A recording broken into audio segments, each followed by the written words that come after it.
Welcome to Conversations with Catalysts. I'm your host, Jeremy West. Today I have with me Cera Byer. Cera, welcome to the podcast. Hi, thank you for having me. Thank you very much for coming on. Can you start out by just giving me and my listeners a little overview of who is Cera Byer and how did you come to the world of coaching? Yeah, absolutely. So, just basic things. I am from California. I'm from the Bay Area. I now live in LA.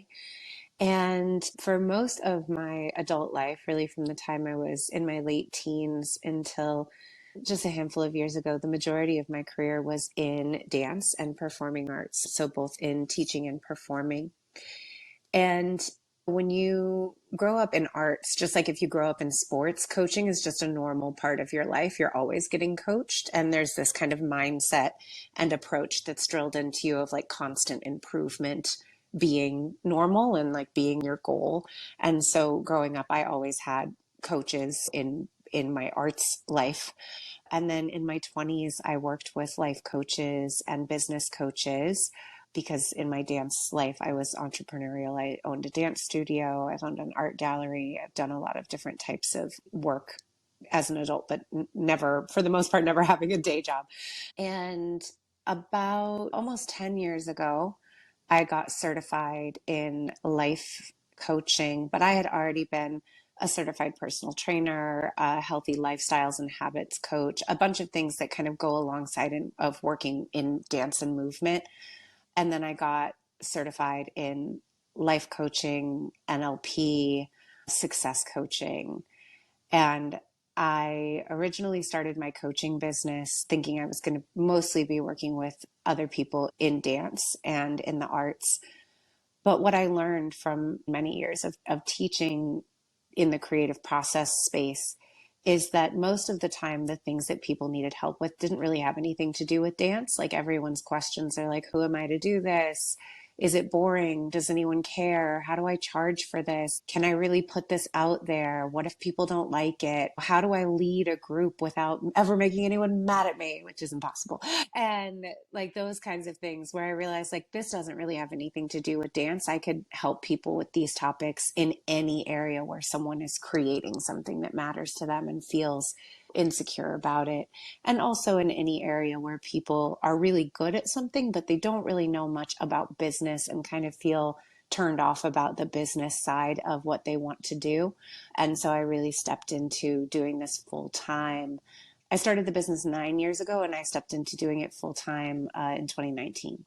Fantastic. So do you find are most of your clients still creative types or tell me, Yeah, give me a little bit of a picture yeah, of your standard client. Not that yeah, everyone's an individual, but you know what I mean?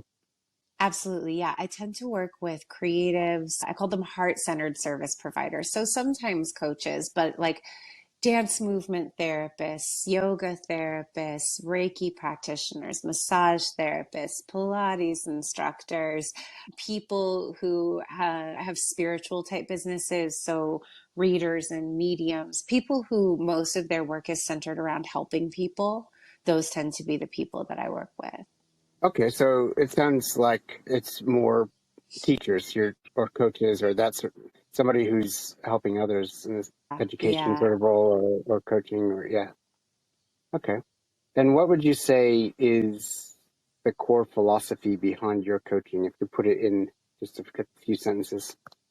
Yeah, I think I have more than one, but first of all, my business is called Intuitive Edge, and people talk a lot about what your competitive edge is, but I actually think that our intuition is our competitive edge. I think your intuition is your competitive edge in art. I think it's true in business. I think it's true in life, but many of us are very disconnected from our intuition. But that's the thing that can't be copied and it's the thing that can't be taught, right? Anyone can follow a formula, anyone can execute a strategy, anyone can work off of someone else's blueprint, but your instincts, your ability to listen to your own inner knowing and your gut, your sense of timing, your sense of what's really going to work, that is innate to you and that cannot be copied.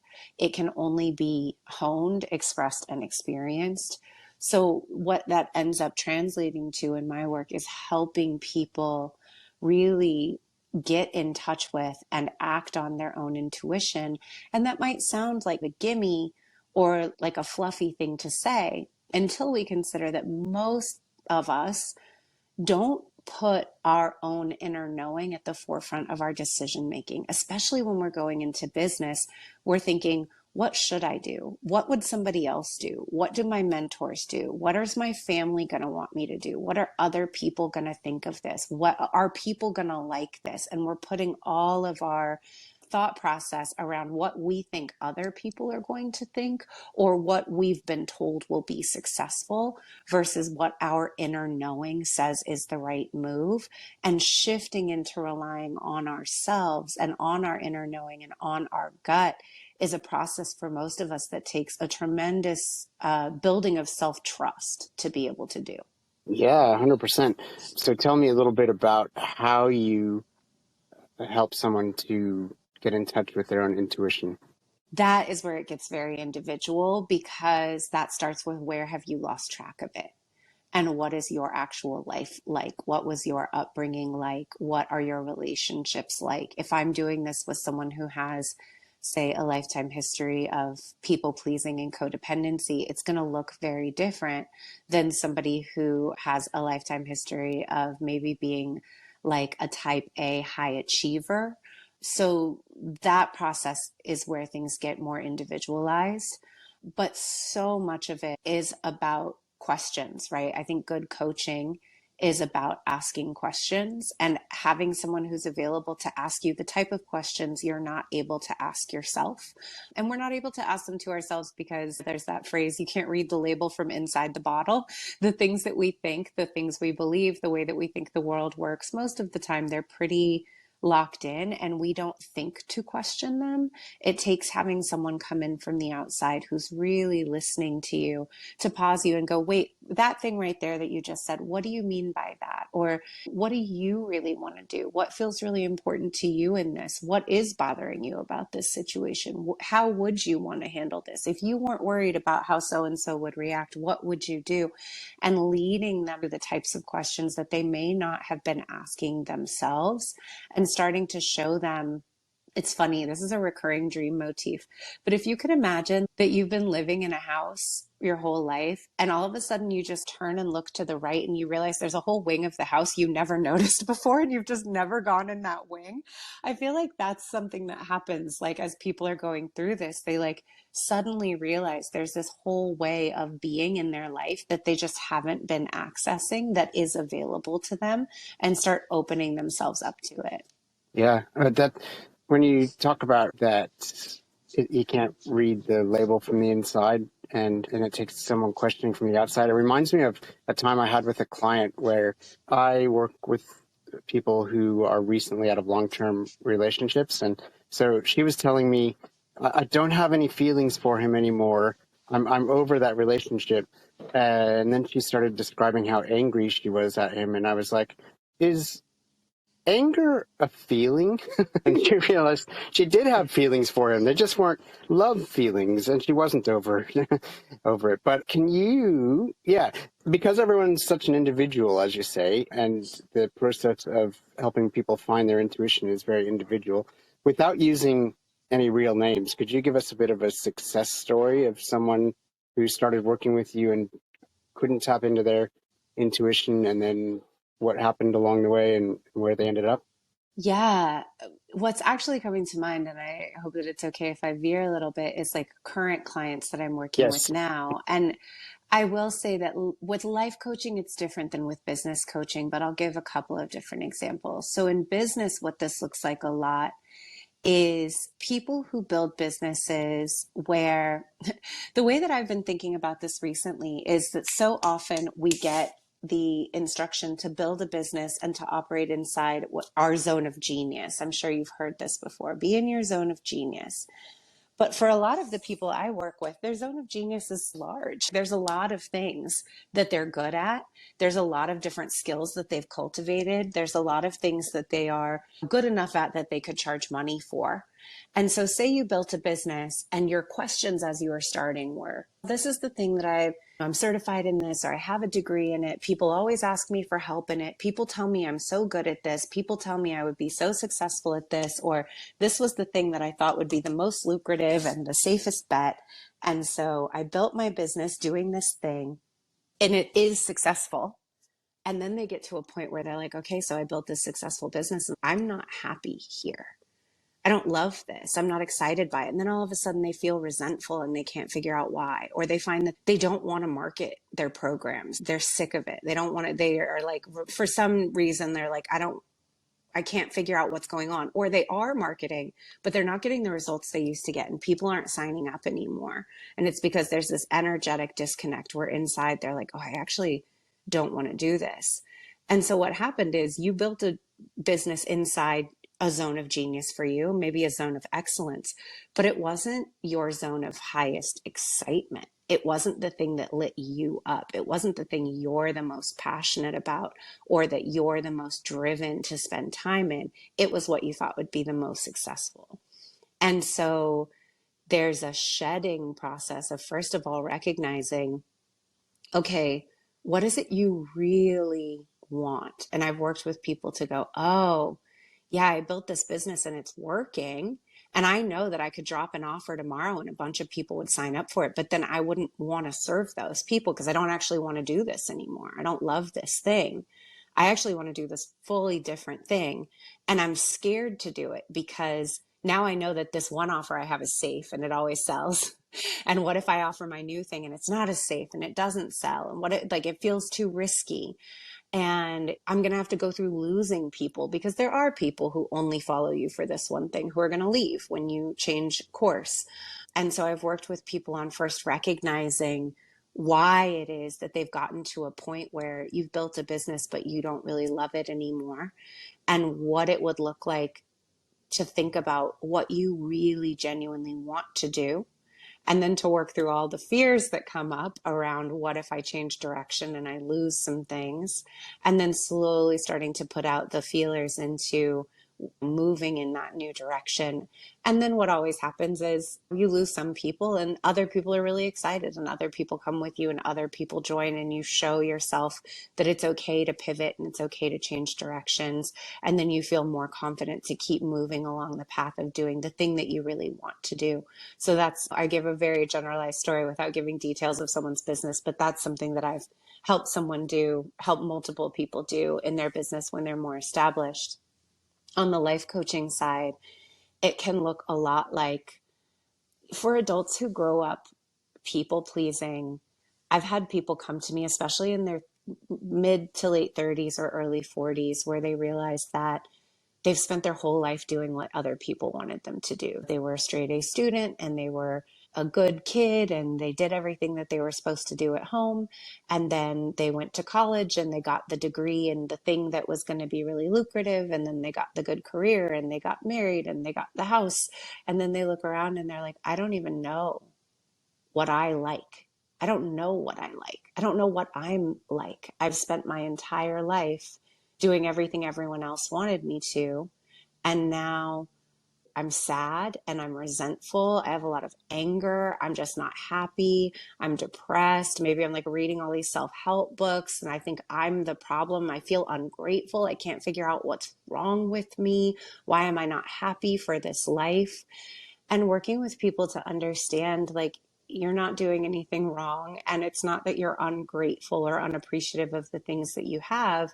But after a lifetime of doing what everyone else wants you to do, yeah, you are really disconnected from who you are and what you like and what you want. And you do feel scared that if you start embracing those things, other people around you are going to notice that something's different and they may not like it. So much of it is about building the confidence to handle that when you change, there are going to be people who don't love it and you're going to lose some people. And that has to be okay for you to get more in touch with who you are and what you really want. Good. Okay. So with all the different individuals you work with on both sides, with the coaches and with, what would you say are you describe two different sides of your business, two different types of clients? Yeah. Oh, Can you describe those two different types of clients again? Oh, so yeah, I think are they two different types of But clients? Or are they just I don't doing know. two Just different now, you types? maybe that's it. Yeah, maybe two different types of problems. You were just because you just gave two different stories basically. So yeah, where there's two different problems. Maybe. I think they are the same Uh, problem. To me, they're the same okay. problem, right? Which is just like I am not currently living the way that I want to live, doing the thing that I want to do, and I can't figure out why or how to get back in touch with that. And then going through a Yes. process of figuring out why and getting back in touch with it. And then in terms of the success of it, the success is that on the other end, you're happy. The success is that Yeah. on the other end, you feel like more of yourself, right? So on the business side, that success might be you started offering the thing you really wanted to, and people who are adopting it and saying, yes, I want this. And you're like confirmed in yourself that the thing you want, that the thing that you care about is viable, does work, and you get to feel like more of yourself. You get to start enjoying your work again. On the life coaching side That's of what it it, was. it's Yeah, it was that, business coaching versus life coaching. Yeah. yeah. And on the life side of it, it's that you start to have more, and really on both sides of it, it's about having more fulfilling relationships. Because when Yeah. you are living your life by what you think other people want from you and you're not that happy, your relationships actually make you more lonely because you feel like all that Yeah. people want from you is something that's not what you want to give. And when you start really expressing yourself the way you want to, having the type of boundaries you want to have, doing the things you want, saying what you really want, expressing your true likes and desires and dislikes, and you might lose some people, but the people you gain know you for you and like you for you and accept you for you feel more seen. You feel like more of yourself in the world. You feel safer to be who you really are instead of constantly living your life from this place of what do other people want me to do. Yeah. This is well, actually, have you heard the saying, the quote, you're not who you think you are, and you're not who other people think you are. You're who you think other people think you are. I love that. And that's how most people act, is they act the way that they think other people think that they are. Um, And I want to move them to the Dr. Seuss quote of say what you feel and do what you want because those who mind don't matter and those who matter don't mind. yes, I love Dr. Seuss. And I think my favorite book, it's not even just my favorite children's book, it's my favorite book is Oh, the Places You Go. Yeah.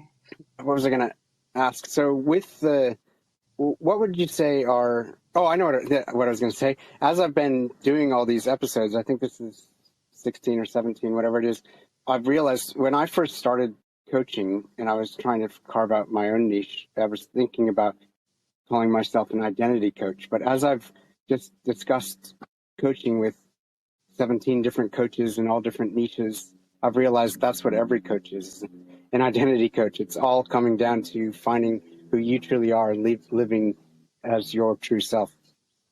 Yeah. So can you tell me some common challenges that your clients face, even though they're all individuals, what crops up with different people all the time? I think all of it is fear. Like Yep. that's just all of it is just different flavors of fear.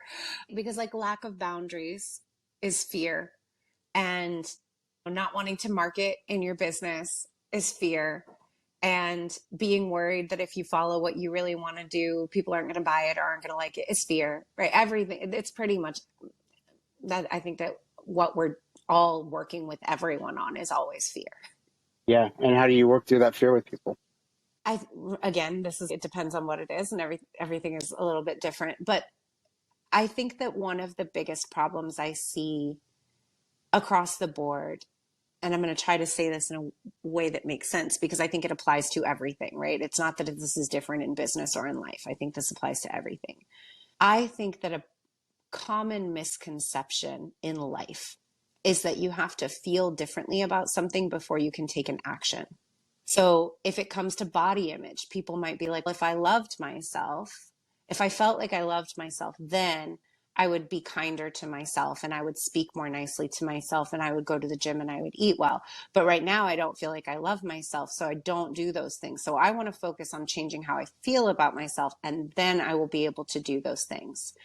And then it might be if I felt more safe with people, then I would put myself out there more with my business and I would market more, but I don't feel safe to do that yet. So I want to work on feeling safe and then I'm going to take those actions, right? If I felt like other people would be cool about things, then I would say no more often and I would set more boundaries. But I feel like people aren't going to be cool about it. So I have to wait until I feel like it's safe and then I'm going to do those things. So we think that we have to feel differently first and then we'll be able to take action. And in some ways, I think that can be the case, right? If we're talking about be, do, have versus have, do, be as a framework. But I think what's more helpful is to consider that the way we feel is the result of what's happening in the world, right? So in the case of self-love, it's like, why would you feel loving towards someone who treats you like you're a chore and talks to you like shit and is mean to you and never takes care of you and neglects you? We don't feel lovey-dovey feelings toward people who treat us like that. It actually would go the other way. If you start speaking kindly to yourself and taking really good care of your body and feeding yourself delicious food and dressing yourself in a way that you like and taking yourself on dates, it's more likely that you're going to start feeling good about yourself because you're being kind to you. If you start taking actions toward doing things that are a little bit scary for you right now while you're scared, right? Instead of waiting until you're not scared anymore, can you just acknowledge that fear is present and take the next right action and then show yourself, hey, nothing terrible happened. It actually was okay. And that gives me the confidence to try and the next thing and the next thing and the next thing, right? That's what bravery and courage is. It's not the absence of fear. It's doing something while fear is present and then showing yourself that you are able to handle challenges. And the more you're able to handle challenges, the more confidence you have that you'll be able to handle the next bigger challenge. And I think showing people that this idea that they have to wait until they feel 100% ready and 100% confident before they move forward is backwards. And that a lot of the time we just have to accept that we might feel scared and that's okay. And that is a perfectly normal human emotion and figure out how can I take the next step with the fear present and allow myself to see that competence will breed confidence and that confidence is going to grow my self-esteem. That self-esteem is going to continue to grow my confidence. That increased confidence and self-esteem is going to allow me to be more self-expressive and experience less fear. That our emotional reality is going to change when we start taking the actions that will lead us toward the future that we want rather than thinking that we have to like somehow perfect our internal world first and then take action. Yeah, it makes me think about the Wizard of Oz, and particularly the books. The book is much clearer on this than the movie is. But the cowardly lion was always afraid, but he was always doing the things anyway. So he thought that he was cowardly, but the wizard was able to show him, no, you kept doing the things even though you were afraid. That's exactly what courage is.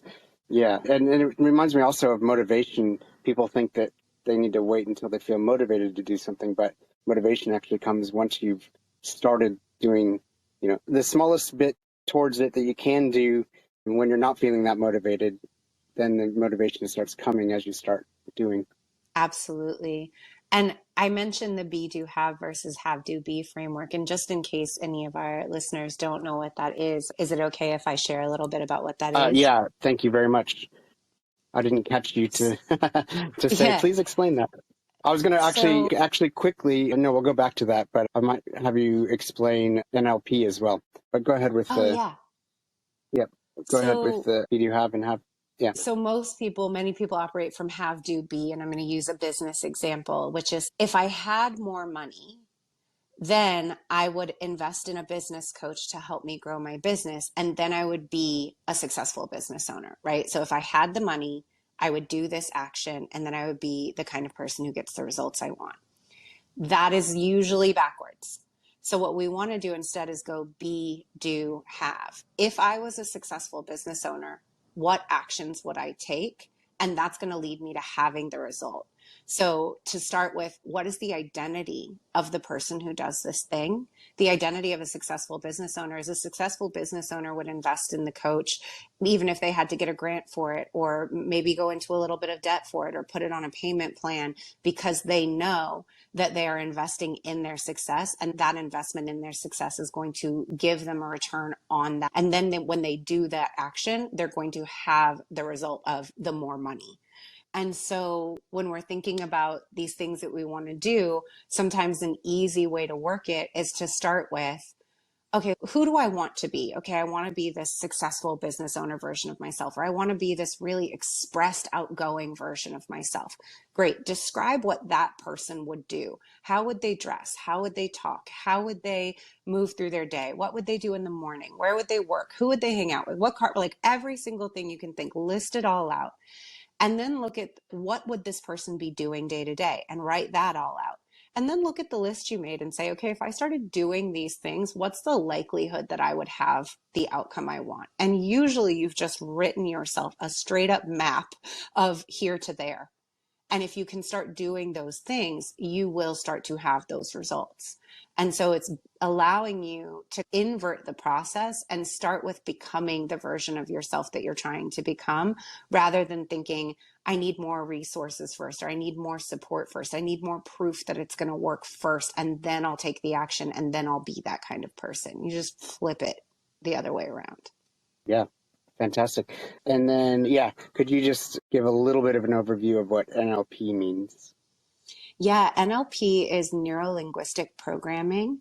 And I just think of it as brain hacking. It's a really wonderful way to work with people around their own brain. It is one of the techniques that I use with people. I also use EFT, emotional freedom technique, or tapping, and some different breath work practices if I'm doing nervous system work with people. But NLP can be a really fast and easy way to reroute something that you're experiencing. Recently, I was teaching a workshop. I can give you the link for this. It's called Boundaries for Business Owners. And I led people through an exercise of something in their business that they were really scared to do. And we used an NLP technique that allowed them to put themselves into visualizing doing the thing that they're really scared to do and feeling really afraid and feeling really insecure about it, and then shift over to doing the thing, but they feel completely confident about it and it goes really well. And then using a technique to essentially make the visualization of the version where it goes really well stronger than the one where it goes poorly. And then to check again and see, am I still afraid to do it? And usually when we're using these techniques, they find it's like instant shift out of this emotion that felt so unmanageable, or that it was really blocking them before, into, oh, now it's gone and I can take that action and I feel good about it. So I love using NLP because it's sometimes something we can use to get a really quick transformation of a feeling state. I think sometimes people think, oh, I'm like in this big feeling and it's so hard. It's going to take months of deep inner work to get out of this feeling. There are a lot of different techniques out there that can allow us jump that process and make it happen much more quickly. So NLP is one of the sets of tools that I use with clients when they're feeling blocked. Fantastic. Thank you for that. Let's see. What would be, Cera, one piece of wisdom that you just find yourself consistently giving to, whether it be clients, friends, family? What's one piece of wisdom you'll give anyone who will listen? I think that, and maybe this is just personal to me, but I think that something I talk to people about a lot is to try to zoom forward to the end of their life, whenever that might be, hopefully not soon, and think back on the moment you're experiencing right now and ask yourself, what would really be important here? A lot of the time, the thing that we're like agonizing over and spending a lot of time worried about, it gets very clear when we're like, if I was dying today, would I be happy with the choice that I made? Would I feel like this was the right move for me? Would I regret not doing this? That is so clarifying. And I think one of the biggest mistakes we can all make is living like we have forever and we can always start tomorrow and we can figure it out later, that it's okay to live in tolerating things, but not really being happy and not being really fully expressed and not really going after our dreams. I think remembering that this life is remarkably short and very precious is really important and helps us get more clear more quickly on what really matters to us. So even if it means we're going to have to do a scary thing like quit a job or start a business or leave a relationship or have a difficult conversation with someone, that's going to be a blip on the radar compared to the what comes after, where you get to live a life that is more of what you want. And to me, the thing that I'm always looking at is, if for whatever reason I didn't wake up tomorrow, would I be happy that today was my last day? And if I can always say yes to that, then I know that I'm on the right track and that I'm living a life that's really mine and I'm being fully me. And that, to me, is like what we're here to do. There we are, back at the identity. It's really mine and I'm being who I'm meant to be, or something like that. Yeah. That's good. Now, we'll just end with two last questions. And these questions, it's perfectly fine for the answer to be no. And it's also perfectly fine if there is an answer. It's just a way to make sure we've covered everything. First question, is there anything that we started talking about that you didn't get to say as much as you wanted to because we went off on a tangent in a different direction? Oh, I wouldn't remember. I have no idea. Yeah, me too. And the second question, is there anything about you, your philosophy and your work that I didn't even know to ask about, that you think would be a glaring omission in a survey of the life and work of Cera Byer? I don't think there's anything you didn't ask, but I will share this because this is a practice that I'm stepping into. I am realizing that for so much of my life and in my work and my business, I talk a lot about my clients and I talk a lot about the frameworks and I talk a lot about techniques that I use. But for a long time, I've never really just talked about like me and what's special about me as a coach and what I bring. And I'm working on doing that. In the Yes, words of please, Megan the please do that. Stallion, in the words of Megan the Stallion, looking in the mirror, damn, I don't brag enough. But I'm really just stepping into owning that there are a lot of coaches out there and there are a lot of people that you can work with, but you end up choosing a coach really based on there being something about that person that is unique and that is special. And I think that there are a couple of things about working with me that are unique and that are special. One is that there's a way that I see people, that I see connections and things that is, I believe, part of my magic, that is like a unique and inborn skill that can't be taught. I make connections that other people don't make. I catch things other people don't catch. And it might be a way that you breathed or tilted your head or crinkled your eyes on a call. It might be a kind of throwaway thing that you said that was a joke, but there's some things that I catch, and a frequent reflection I get back from clients that's, I can't believe you even noticed that.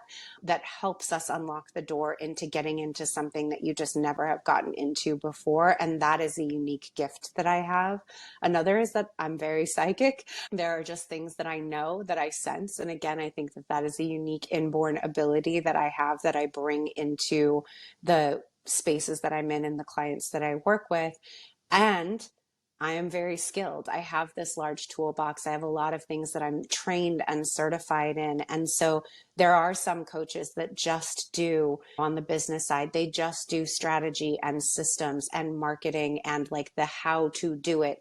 And there are some coaches that just do mindset. There are some coaches that just do nervous system and energetics, but I do all of it.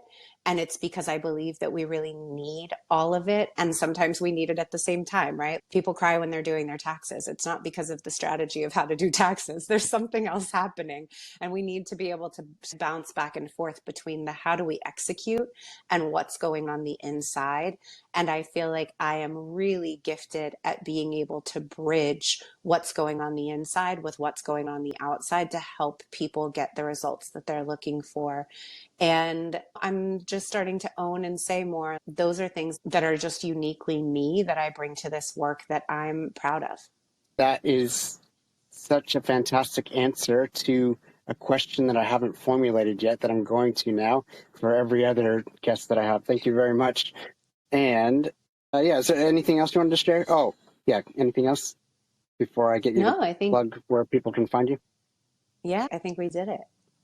Okay, thank you so much for that little answer that you just gave, because that's exactly why I have this podcast. There's two reasons. One is so everybody can listen and glean little hacks and tricks and whatever from all the different coaches in all different areas. However, the other reason is because there are people out there looking for that person that's going to help them move forward. And I want them to hear a conversation and get to know the different coaches like yourself, Sarah. So those people that have been listening to this conversation and say, I need Sarah in my life to help me move forward, how will they find you?